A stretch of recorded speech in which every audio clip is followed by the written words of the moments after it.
My name is Leah. I never thought someone like me could be part of a love story. I work in a hospital as a nurse. My days are long and my nights are lonely. I take care of sick people, but no one takes care of me. I go home to an empty apartment. I eat dinner alone. I sleep with the light on. I tell myself I am fine. But deep inside, I want someone to ask if I'm okay. I don't have a big life. I never did. I work hard. I help people. I visit my mother once a week. She lives in a quiet village not far away. She is kind and strong, but her body is tired now. I bring her food. I help her with small things around the house. She always says, "Leah, you give love, but you never ask for any." She was right. I never asked. I just lived. Then one morning, something happened. A new doctor came to our hospital. His name was Dr. Emil. He was kind, handsome, and full of light. All the nurses noticed him. He smiled at everyone. He listened when people spoke. His voice was soft but strong. I didn't think he would even see me. I don't wear makeup. I don't talk a lot. I just do my job. I stay quiet. But then, he looked at me. He asked how I was. Just that. "How are you today, Leah?" No one had asked me that in a long time. I smiled. "I'm okay," I said. The next day, he asked again, and the next. Soon, we were talking every day. He sat with me at lunch. He made me laugh. He told me about his dog, his favorite music, the city he grew up in, and I told him things I never told anyone. If you enjoy stories like this, you can subscribe or leave a small comment. I'd love to share more stories like this with you. One evening, it started to rain just as I finished work. I didn't have my umbrella. Emil saw me at the door. "Do you want a ride?" he asked. I said yes. His car smelled like lemon and fresh clothes. I was nervous, but he spoke in a calm way. We talked about simple things, tea, music, rain. I didn't want the ride to end. When we reached my building, he smiled and said, "Next time I'll bring coffee too." I smiled back. I couldn't sleep that night. I didn't know what this feeling was, but it felt warm and safe. After that, he often brought me coffee, sometimes tea, sometimes just a smile. At lunch, we sat close. We shared little jokes.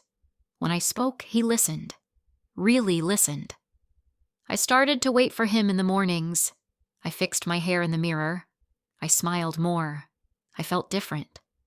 I started to believe maybe someone could love me. One weekend, we both had the day off. He asked if I wanted to go to the movies. I said yes. We watched a simple film and laughed quietly in the dark. After the movie, we went for a walk. The sky was pink and the streets were soft with light. We didn't touch, but I felt so close to him. That night he texted me, "You made today better." I stared at that message for a long time. For the next few days, we acted normal at work, but I could feel something more between us. He looked at me longer. His voice was softer. I felt like the world had changed. I didn't want to rush. I didn't want to dream too fast. But I also didn't want to go back to being invisible. Then one day something shifted. He asked to speak with me alone. We sat outside on a bench under a tree. The sun was low. He looked nervous. His hands were in his pockets. "Leah," he said slowly, "I need to tell you something. I'm married." I couldn't speak. The wind felt louder. The sky felt too bright. He said her name was Mira. They had no children. He said they were not happy. He said he felt free when he was with me, like he could breathe again. I said nothing. I looked at the ground. I wanted to cry but couldn't. Married. That word changed everything. I felt like I had fallen into cold water. My heart was open, and now it was shaking. That night, I didn't sleep. I walked around my small apartment. I made tea. I sat by the window. I watched the streetlights. I asked myself many things. Why didn't he tell me before? Was I just a small light in his dark life? Did he really care for me? Or did he just need someone to make him feel alive? The next day at work, I tried to avoid him, but he found me. "I'm sorry," he said. "I didn't mean to hurt you." I looked at him. He looked tired. "You should have told me," I said. "You're not free, and I don't want to be someone's secret." He said he would talk to his wife. He said things had been broken for a long time. He said he felt something real with me, but I didn't know what to believe.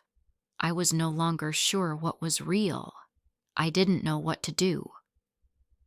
That night after work, I sat on my bed with my shoes still on. The room was quiet, but my mind was loud. I felt everything at once: confused, hurt, angry, but also sad, because I had started to care for him so deeply, and now it all felt wrong. I stared at my phone, reading his last message again and again. "Please don't shut me out," he had written. But how could I not? He had a wife, a whole other life, and I had become someone I never wanted to be. The other woman, the secret. The next few days were slow and heavy. I still went to work. I still smiled at patients. I still brought tea to the old man in room 12 who always asked for extra sugar. But I wasn't really there. I was moving, walking, working, but my heart was tired. Every time I saw Emile, I looked away. I didn't want to meet his eyes. I didn't want to see his sorry face. But he kept trying. He left coffee on my desk. He waited for me near the staff room. He even sent me flowers, small white ones with a card that said, "You matter." I wanted to throw them away, but I didn't. I just placed them on the window and turned my head. One afternoon, I couldn't hold it all inside anymore. I went to visit my best friend Clara after work. She opened the door and saw my face and didn't ask any questions. She just made tea and waited. I told her everything. Every little detail. From the first smile, to the car rides, to the coffee, to the truth. She didn't look shocked. Instead, she looked sad. Not for me, not for him. Just for the whole situation. When I finished, she took a deep breath and said, "Leah, you're not wrong for feeling love, but you must ask yourself, is love enough when it has to hide?" Her words stayed with me. That night I didn't cry. I was too tired. I just lay on my bed, staring at the ceiling. I thought about his wife. What was she like? Did she know? Did she suspect? Was she also lying awake at night, wondering why her husband came home late, why his eyes looked far away? I thought about the little pieces of him that I knew, and how maybe she knew other pieces. Maybe all of him was split between two people, and maybe he didn't even know who he was anymore. The next morning, Emile was waiting for me near the hospital gate. I walked past him, but he followed. "Please, Leah," he said. "Can we just talk?" I stopped. I was tired of carrying the weight alone. I nodded, and we walked to a quiet place behind the hospital where no one would see us. He looked nervous. "I'm sorry I didn't tell you from the start," he said. "I didn't plan for this. I didn't plan to like you." I looked at him. His face was tired, his eyes softer than I remembered. "I believe you didn't plan it," I said. "But that doesn't make it right." He nodded. "I've been thinking a lot," he said. "Mira and we've lived in the same house but felt like strangers for years. I didn't want to leave. I was scared. But now I know I can't keep lying to both of you. I need to make a choice, and I want to choose you." Those words should have made me happy, but they didn't.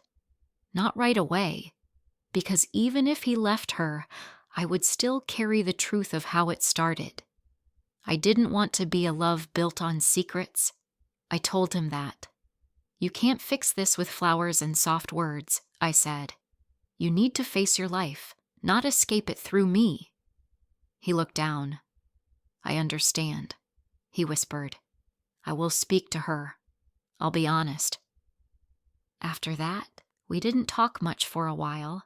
He gave me space. He stopped sending messages, and I tried to return to myself. I focused on my work. I visited my mother more. I took slow walks in the park and let the wind touch my face. I tried to remember who I was before him. It wasn't easy. I still thought about him every day. I missed his voice. I missed the way he looked at me like I was something special.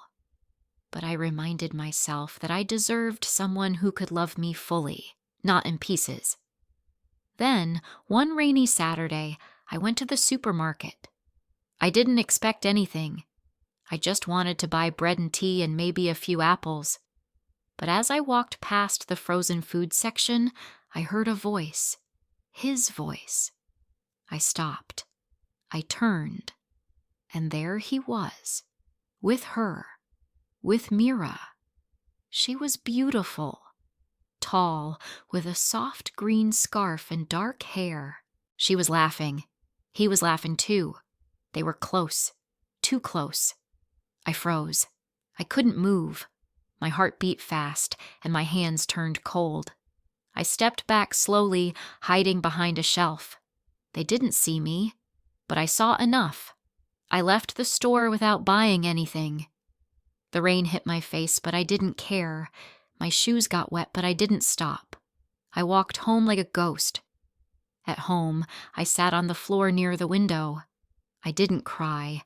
I didn't scream. I just sat there, still, for a long time. It all made sense now. The messages, the silence, the space he gave me. He didn't come back because he had made his choice. And it wasn't me. But maybe that was the truth I needed. Not all stories end with love. Some end with learning. And maybe, just maybe, that was better for me. The next morning, I woke up before the sun. My pillow was cold. My hands were cold. It was like the night had stayed inside me. The memory of them together in the supermarket would not leave my mind. Every time I closed my eyes, I saw her smile. I saw his hand close to hers. I saw how easy it looked for them, like I had never existed, like I had only been a small break in his life, like I was a pause between his lies. I didn't go to work that day. I called in sick, though I wasn't sick in the way people understand. I was tired in my bones. I was tired in my heart. I made tea, but I didn't drink it. I opened the window, but I didn't feel the air. I sat on the floor and pulled my knees close to my chest. I stayed there for a long time. There were no tears, just silence. It's strange how silence can be louder than words. My phone was quiet too. No messages, no missed calls. I kept checking it, even though I told myself not to. But still, nothing came. Later that afternoon, Clara called. I didn't want to answer at first, but I picked up. I told her everything again, the store, the way they looked, the way I felt invisible. Clara didn't say much. She let me speak. At the end, she said, "You didn't lose anything, Leah. You just saw what was real." I nodded, though she couldn't see me. I wished she could hold my hand. I wished someone could sit beside me and say, "This is not your fault." That night I walked. I didn't know where I was going. I just needed to move. The sky was cloudy and the streets were wet. I passed shops that were closing. I passed people who were laughing and talking. I looked at them and wondered if they ever felt what I felt. If they ever loved someone who smiled at them and lied at the same time. The air smelled like rain and bread from the bakery. I stopped in front of a small cafe. It was the one where Emile once said he wanted to bring me for breakfast. We never went. I stood there for a few minutes, then kept walking. By the time I reached home, I felt empty again. But a different kind of empty. Not soft and sad. Cold and clear. I knew I had to stop waiting. I had to stop hoping. I didn't want to hear his voice again. I didn't want a new excuse. I didn't want an explanation. I wanted peace, even if that peace came with pain. The next day, I went to work. I walked into the hospital with slow steps, but my head was high. My smile was small, but real. The nurses didn't ask questions. Maybe they knew. Maybe they didn't. It didn't matter. When I passed Emile in the hallway, he looked surprised. He opened his mouth, but I didn't stop. I kept walking. That was the moment I knew I was free. Not from him, but from the story I told myself about him. The story where he was good, and I was lucky to be chosen. That story was done. A few days later, he left a note on my locker. Just a small piece of paper with one sentence. Please meet me, just once. I stood there holding the note. My heart beat faster, but I stayed still. I didn't cry. I didn't smile. I just folded the paper and placed it in my pocket. I didn't reply. I didn't meet him. I didn't need to. Some weeks passed. Life became quiet again. But this time, the quiet didn't feel lonely. It felt calm. I cleaned my apartment. I opened the curtains more. I bought fresh flowers. I cooked new recipes. I laughed with patience again. The sadness didn't disappear, but it stopped growing. That was enough for me. One afternoon, I took a walk in the park near my home. The wind was soft. The sky was pale blue. I sat on a bench with a small book in my hand, though I wasn't reading. I was just thinking. A young couple passed by, holding hands and laughing. For a second it hurt. But then I smiled, because now I knew what I deserved. I knew that love wasn't just warm looks and kind words. Love was truth. Love was someone showing up for you, not hiding you. That evening, my mother called. Her voice was soft as always. She asked me how I was. I said, I'm okay. And for the first time in a long time, it felt true. She didn't know what had happened. I hadn't told her. But maybe she could hear something new in my voice, something stronger. She said, come visit soon. I made your favorite soup. I told her I would come on Saturday. Before I went to bed, I lit a candle and sat in the dark. I thought about Emile one last time. I remembered his smile. I remembered his car, his coffee, his jokes, his lies, his soft voice, his silence. And then I whispered quietly to myself, I forgive you. Not because he deserved it, but because I needed to let it go. I turned off the light. I pulled the blanket over me.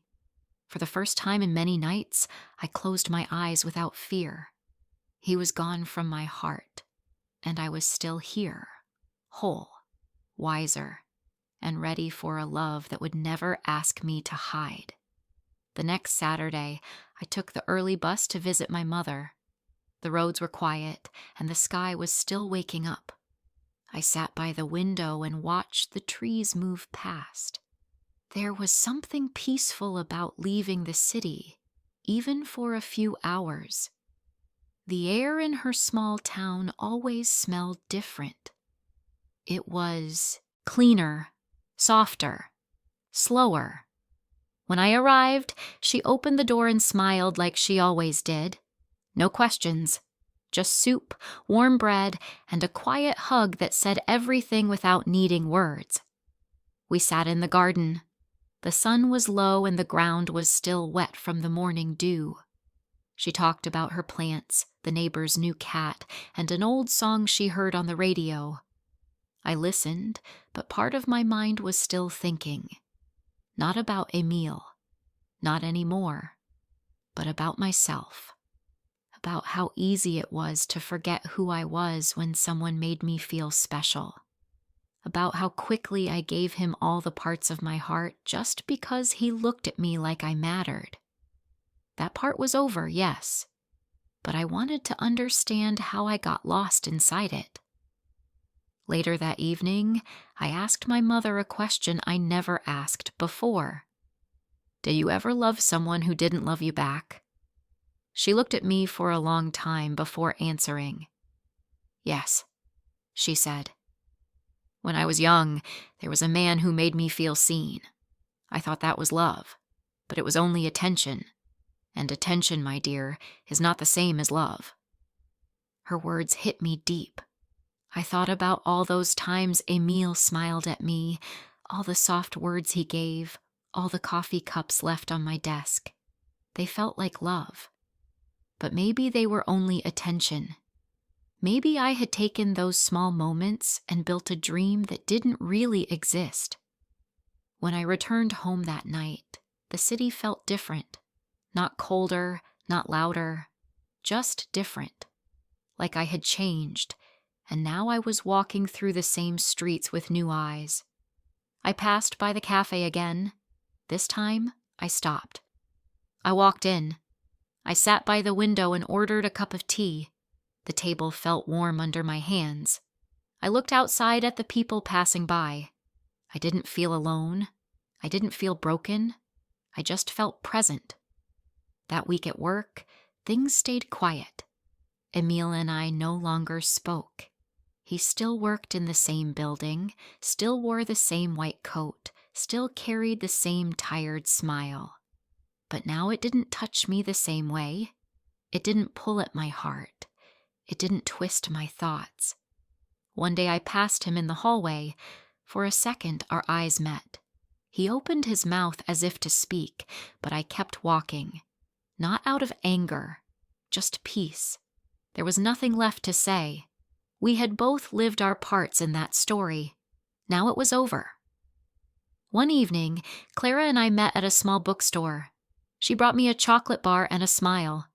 "How's your heart?" she asked. I thought about the question for a moment, then said, "Quiet." Not happy, not sad. Just quiet. She nodded. "That's a good place to start," she said. We walked between shelves filled with stories, some about pain, some about joy, some about healing.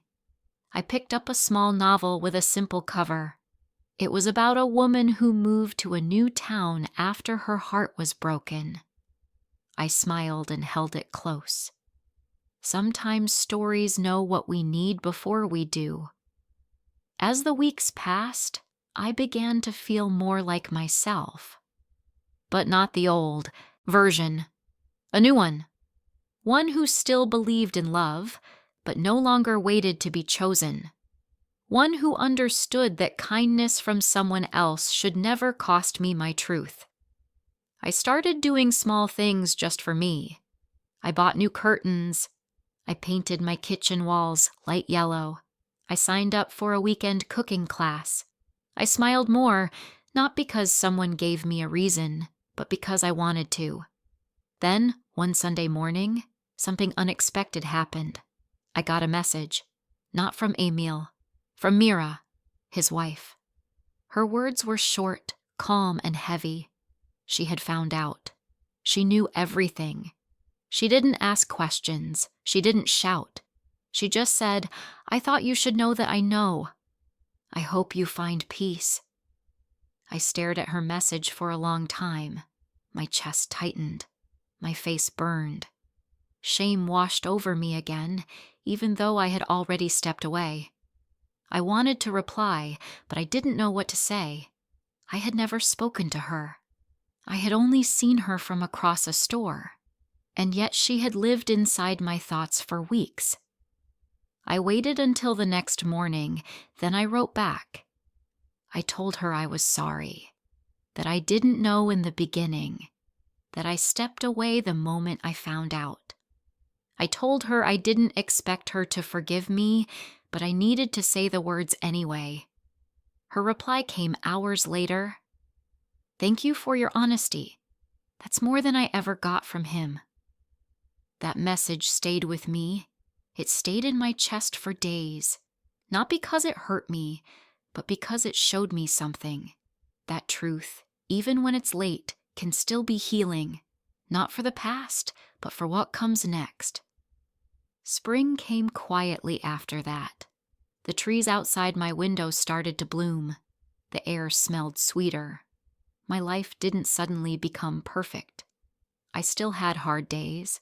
I still felt lonely sometimes, but I also felt strong. I had walked through something that almost broke me, and I was still standing. Better than before. Softer, yes, but not weaker. One afternoon, as I walked to the bus stop after work, a man smiled at me. Just a small smile. Kind, simple, human. He didn't stop. He didn't say anything. He just smiled and kept walking. I smiled back. But this time, I didn't take that smile and turn it into a story. I let it be what it was, a smile. Because now, I knew the difference. Between attention and love. Between soft words and real care. Between someone who chooses you fully and someone who only needs you to fill a quiet space in their life. And I also knew something else. That I could be enough for myself. That I didn't need to be a secret in someone else's world to feel important in my own.